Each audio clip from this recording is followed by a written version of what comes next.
The dawn of battle broke heavy with mist. The hill of rest lay quiet, but in the valley below, the war drums of the Edom thundered like heartbeats of the earth. Their warriors advanced in columns, their bodies painted with red clay, spears glinting in dim light. From the hilltop, the Ibom clan watched, their own drums answering the challenge, slower but no less defiant. Obot stood at the front, his spear raised, a hide shield strapped across his arm. Around him, the young men of Ibom formed ranks, their faces turned with fear and resolve. The elders remained behind, guarding the women and children, while the warriors prepared to defend the soil that had given them new life.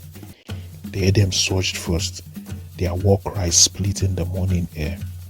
Spears flew, thudding into shields, striking the earth, and in some cases finding flesh. The Ibom line wavered at first rush, but Obot's voice rose above the chaos. Hold for the hill of rest, for the blood of Ibom. The clash that followed was thunder and fury. Spears jabbed, machetes clanged, the shield splintered. Dust rose as feet trampled the ground.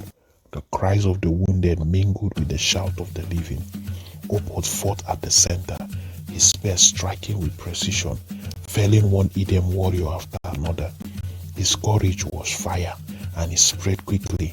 Men who had fought had steadied themselves, striking back with renewed strength. Still, the battle was no easy triumph. The Edom fought with the fury of those defending ancient claims. At one point, they broke through the Ibom flank, driving forward towards the heart of the hill where the non-combatant huddled. Obot, seeing the danger, rallied a band of warriors and struck the intruders from the side, forcing them back with sheer ferocity.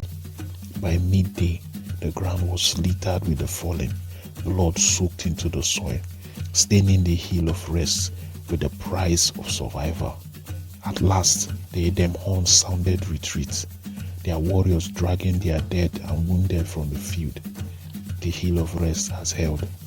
The people of Ibom gathered around Obot, chanting his name, their voices rising above grief and exhaustion. They had won, but at a great cost.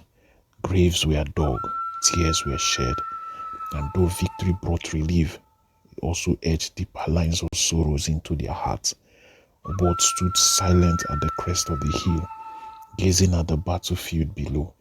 The spear of Akai, as the people would later call this clash, has secured their claim, but it has also taught them that survival in this land would never come without blood.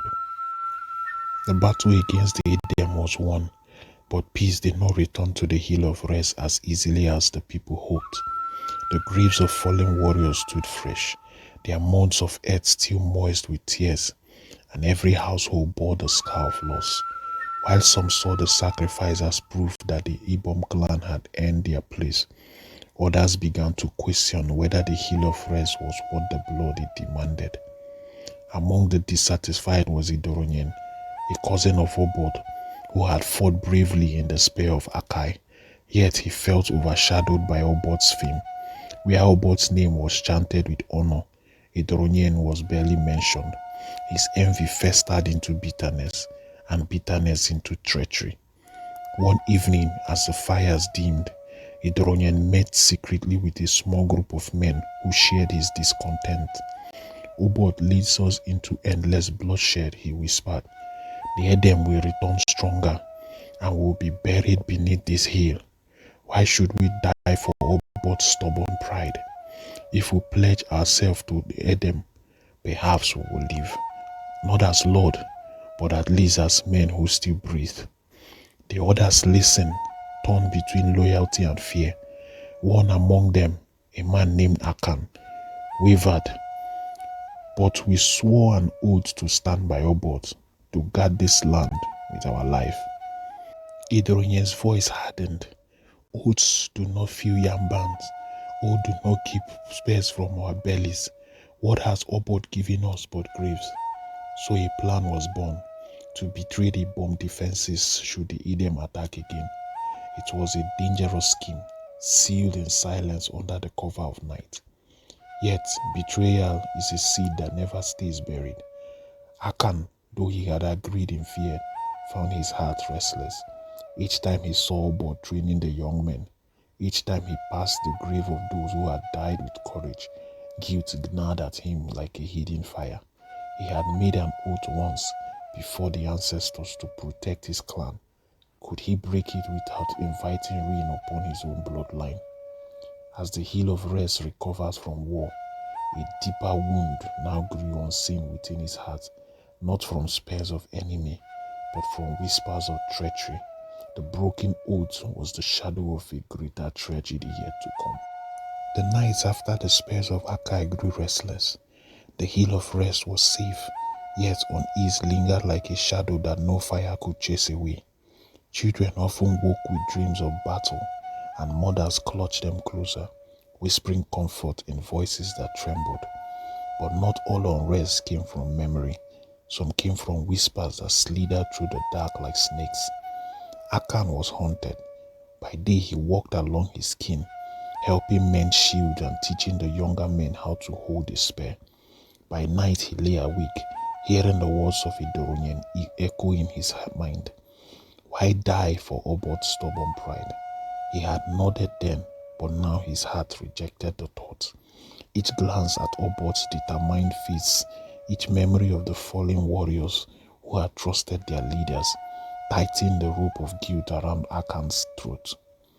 Unable to bear the weight, Akan began wandering at night, pacing the edge of the camp while others slept. One such night, he overheard Idoronian and his conspirators huddled near the yam barn, their voices low but urgent. Let them prepare again, Idoronian whispered. Their scouts were seen by the creeks. When they come, we will open the western part and let them climb unseen. In return, our lives and lands will be spared. This is decided.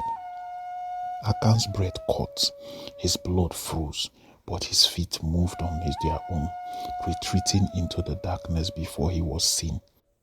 That night, sleep abandoned him. His mind was a storm of fear and duty. If he spoke, Idoronian would mark him for death, and perhaps others too. If he stayed silent, the Ibom clan could be slaughtered from within. The whisper did not remain confined to the conspirators. Rumors began to drift among women and youth, fragments of doubt and suspicion that poisoned trust. Warriors looked at one another with narrowed eyes, unsure who might stand firm in battle and who might falter. Unity, once the Ibom clan strength, began to unravel thread by thread. And yet, Akan knew one thing with certainty. Silence was no longer an option. He had seen betrayals take root, and if left unchecked, it would consume them all. But to act would mean placing his life directly against Idoronian's cunning, and perhaps standing alone. The night carried the weight of choice not yet made, and in its silence, the ancestors seemed to watch, waiting to see whether Akan would honor his oath or let betrayal seal the fate of the Hill of Rest. The morning sun rose gently over the Hill of Rest, spreading its warmth across the land. But Akan felt no peace. His eyes were heavy from a night without sleep, his chest burdened by the secret he carried. As he moved through the camp, he saw the faces of his kin, the mothers weaving mats, the youth sharpening spears, the others speaking of harvest, and his heart twisted. How could he let all this fall to ruins because of fear? By midday, the weight became unbearable. He sought out Obot. He was seated beneath the shade of the Aniroko tree, surrounded by his few trusted men, discussing the strengthening of their western defenses. Obot's presence was steady, as always, his voice calm yet firm. But Akan noticed the lines of fatigue on his face, a leader who carried the lives of many on his shoulders. When the others dispersed, Akan remained behind, his legs trembling. "My brother," Obot greeted warmly. "You look troubled. Speak your mind." Akan swallowed hard, sweat beading on his brow. "I bring words that may wound, but silence will wound us all the more." Among us, there are men who have turned their hearts away from our oath. They plot with Idoronyen to betray us when the Edom come again. They plan to open the western part and let death into our midst. Obot's eyes narrowed, his expression unreadable. For a long moment, he said nothing. Finally, he spoke with quiet intensity. "Are you certain of this, Akan? These are not words to be spoken lightly." "I heard it with my own ears," Akan replied, his words breaking. Idoronyen himself spoke of it. "I was there, hidden, when they made their vows to the Edom." Obot's jaw tightened. A silence heavy as stone fell upon them. He rose to his feet, pacing, his hands clenched around his staff. "Betrayal from within," he murmured. "These wounds cut deeper than any spear. If this is true, it endangers not only our defenses, but the very soul of our people." Akan fell to his knee. "I beg you, forgive my delay. I was afraid of Idoronyen, afraid of the anger of men, afraid of death. But I remembered my oath, the griefs of those who died for us, and I could no longer carry this lie." Obot placed a hand on Akan's shoulders. "You have done right, though late. Fear visits all men, but courage is when we act despite it. Now we must act quickly, for the shadow of treachery grows." That evening, Obot called his most trusted captains in secret. The matter of Idoronyen's betrayal was laid before them, and though shock rippled through the circle, their resolve hardened. The hill of rest would not fall without a reckoning. For the first time since the Edom War, Obot's heart felt heavier than steel. He had faced enemies with spears, but now he had to face betrayal within his own bloodline. And that, he knew, was the most dangerous battle of all. Night fell swiftly over the hill of rest, the stars peering down as silent witnesses to a gathering that would shape the destiny of Obot's people. A great fire burned at the center of the settlement, its flame casting long, jagged shadows across the faces of men, women, and children, summoned to hear their leader speak. The air was thick with unease.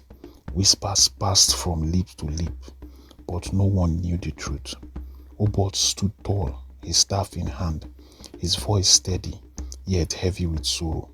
"Brothers and sisters, we have endured hunger, we have endured war, we have endured exile, but the greatest danger we face now does not come from the Edom. It comes from within our own heart." The crowd stared, eyes narrowing in confusion and fear. Then Obot's word cut through the night like a sharpened blade. "There are those amongst us who have conspired with Idoronyen to betray us. They plan to open our defenses when the Edom return, delivering us to slaughter.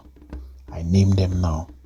He spoke the names, each one like a hammer blow upon the gathering. Gasps and cries erupted. Finally, the name all dreaded fell. "Idoronyen, son of our bloodline, has broken the oath sworn before all." The crowd turned, eyes falling on Idoronyen, who stood amongst his followers at the edge of the firelight. His jaws tightened, but his defiance did not falter. "Lies," he roared.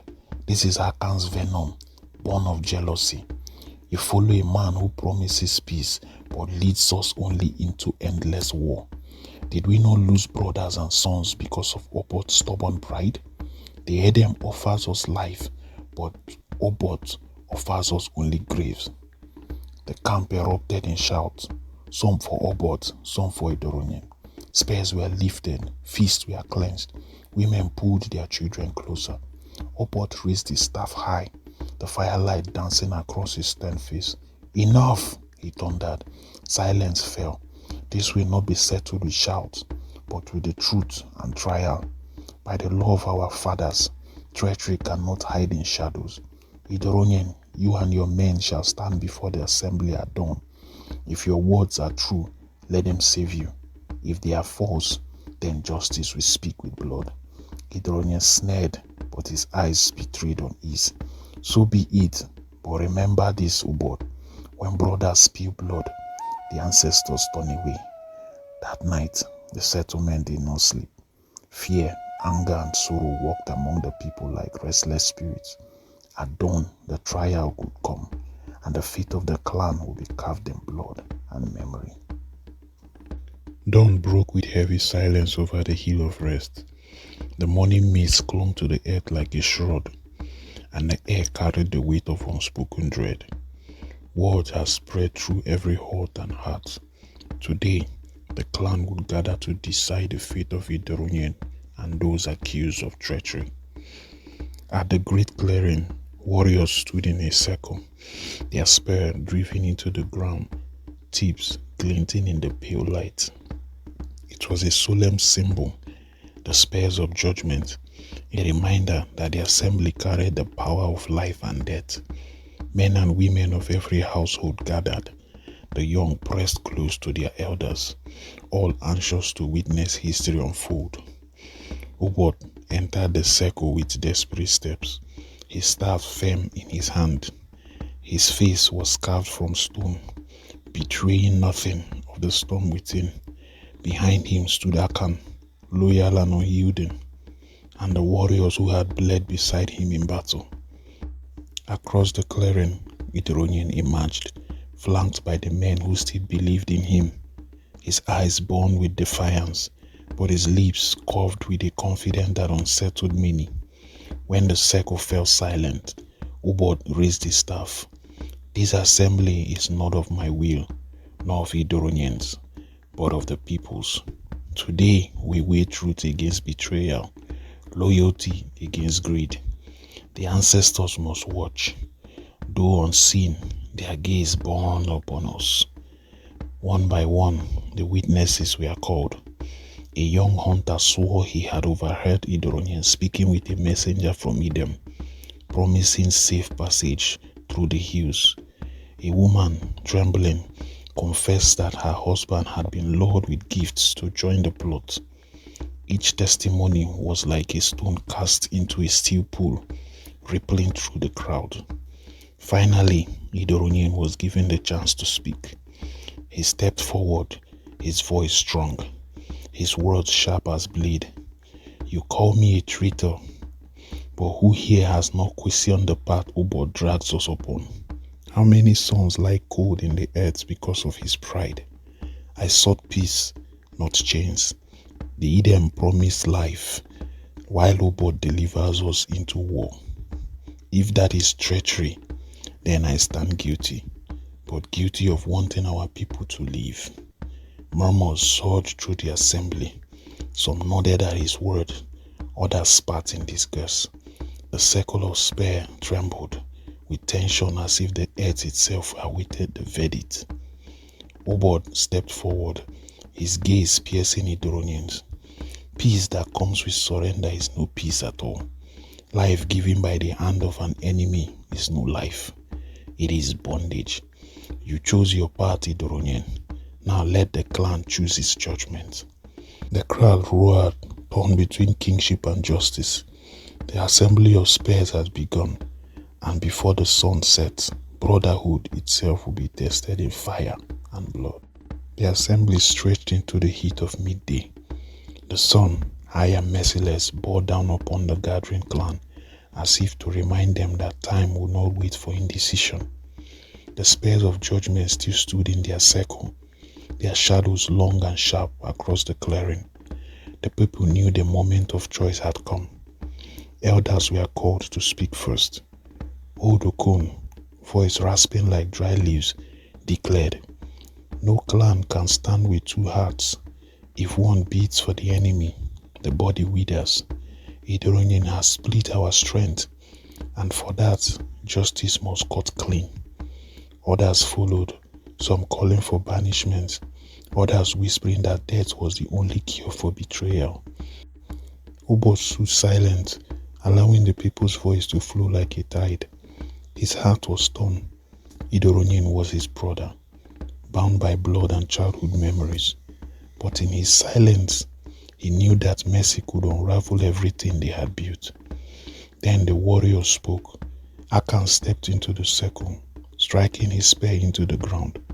"We bled together at Akai," he thundered, "and we buried our dead together. If Idronye's word had swayed more men, we would have all been buried there. He sought to sell us to our enemies. If we spare him, who else will betray us tomorrow? The crowd erupted in cries of agreement. Fear, anger, and grief mixed into one voice. Women raised their hands, some weeping, others chanting that treachery must be cleansed. The young warriors shouted for blood. The spears of judgment gleamed, awaiting the verdict. Obot finally raised his staff. His voice was heavy, each word weighed like a stone. The clan has spoken. Idronye, son of our father, my own brother, you chose the path of betrayal. The hill of rest cannot hold both loyalty and treachery. By the will of the people, your life you will forfeit. A gasp rippled through the crowd, followed by silence so deep that even the cicada seems to hush. Idronye's eyes blazed, but his shoulders sagged under the finality of the decree. He spat at the ground, his last act of defiance, and whispered, "Then let the blood of brothers stain the hill you so love." The verdict has been given. The hill of rest has won its unity, but as a prize that will haunt its people for generations. The morning of Idronye's execution arrived with a sky heavy and grey.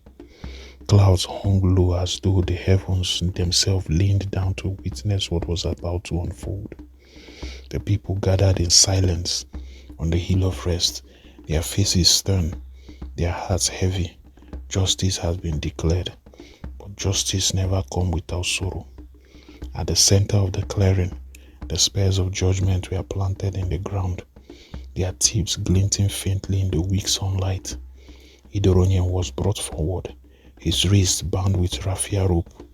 He walked with unbowed shoulders, his eyes fierce despite his faith. He did not plead, nor did he beg. Instead, he stared at the people who once had called him brother and ally. Obot stood apart, his staff trembling in his grip, his chest arched with the weight of the moment. To command Idronye's death was not only to enforce the clan's law, but to destroy a piece of his own bloodline. Yet Obot knew, if the hill of rest faltered in its justice, unity would collapse and the Ibom clan would tear itself apart. The appointed executioner stepped forward, a warrior chosen not for hatred, but for his steadiness. The air grew thick, even the birds had hushed their calls. Idronye lifted his chin and shouted, "You think killing me will bind you together? My blood will curse this hill, and brothers will never cease to fight over it." The spear thrust was swift, piercing his chest. Idronye gasped, staggered, then fell upon the earth he had tried to betray. His blood seeped into the soil of the hill of rest, dark and vivid, marking it forever. The crowd released a cry, not of triumph, but of mourning. Obot turned away, tears burning in his eyes. He had secured the clan's unity, but at the price of his own kin. Mothers held their children tight, warriors bowed their head, and elders whispered prayers that the ancestors will forgive the spilling of brothers' blood. From that day, the hill of rest bore not only the weight of victory and sacrifice, but also the memory of a curse born from betrayal. The soil itself became a reminder. Greatness demanded blood, and unity was never without pain. In the days following Idronye's death, a strange stillness settled over the hill of rest. The people went about their duties, but his shadow hung over every word and gesture. Children played more quietly, and the laughter of women seemed restrained, and the warriors carried their spear with heavier arms. Though the traitor had fallen, his final words had lodged themselves deep in the heart of the clan. My blood will curse this hill, and brothers will never cease to fight over it. Some dismissed it as a raving of a condemned man, yet others whispered that blood spilled between brothers could never be cleansed. Obot, though hailed as a leader who had preserved the unity of the clan, carried no joy in his heart. Each night he lay awake, staring into the dark, haunted by Idoronye's defiant gaze. He could still hear his brother's voice echoing across the clearing, as though it had been spoken not to men, but to the very soil of the Hill of Rest. Then small signs began to trouble the people. Crops that had once thrived on the fertile uplands faltered, their leaves yellowing too early. Hunters returned with less game, claiming the forest grew quiet, as if it held back its bounty. When two young cousins quarreled bitterly over inheritance and came to blows, elders muttered that the curse had begun its work. At council gatherings, Obot noticed more restless glances, more murmurs in the crowd. Some asked if they had angered the ancestors by spilling the blood of a king on sacred soil. Others wondered if Idoronye's betrayal had been born from flaws in their leadership and not from his heart alone. Determined to preserve the clan from unraveling, Obot addresses the people. We will not let the word of a traitor bind us.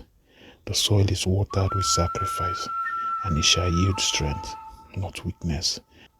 But we must hold fast to our own unity, else his curse become truth through our own hands. His voice was strong, but within himself, Obot feared. He knew curses did not always come from spirits or ancestors. They came from the frailty of men and the bitterness that lingers after betrayal. The Ibom clan stood together on the Hill of Rest, but beneath the surface, cracks had begun to spread. Years passed, and the Ibom clan grew into a people both feared and respected across the lands of the lower Niger. The settlements along the uplands and fertile valleys expanded into bustling villages, their yam bands heavy, their warriors disciplined, their children raised on stories of courage and sacrifice. But among all their tales, none carried more weight than the memory of the Hill of Rest. Obot, though older and slower, remained the heart of the clan. His beard had whitened, his shoulders had bent, yet his voice still commanded silence when he rose to speak. He often walked to the Hill of Rest, staff in hand, and stood where Idoronye's blood had darkened the soil. There he would pause, silent, before returning to his compound. Few dared disturb him, for all knew his heart was still heavy from the burden of that day. The curse of brotherhood had not destroyed the clan, but it lingered in whispers and quarrels that never fully healed. Disputes over land and succession rose more often than before, and some elders claimed that they were shadows of Idoronye's last words. Yet the people endured, for Obot's leadership had taught them that strength came not from the absence of strife, but from the ability to rise above it. On his final day, Obot gathered his children and grandchildren, his voice faint but steady. Remember this, he told them. A clan is not held together by spears alone, nor by the songs of our triumph. It's bound by sacrifice, sometimes too heavy to bear, but always necessary. Guard the Hill of Rest, not as a place of sorrow, but as a lesson. Unity comes at a price. Pay it, but never forget. When Obot was laid to rest, the people wept as though a mountain had fallen. Songs of his journey, his courage, and even his sorrows filled the air. The Hill of Rest became a sacred ground, not because of spirits, but because it carried the story of their founding, the vision of Obot, the betrayal of Idoronye, and the eternal lesson that greatness is carved from both loyalty and blood. Generations later, when children asked who they were, the answer was always the same. We are a people of Obot, the Ibibio, born of sacrifice, bound by the Hill of Rest.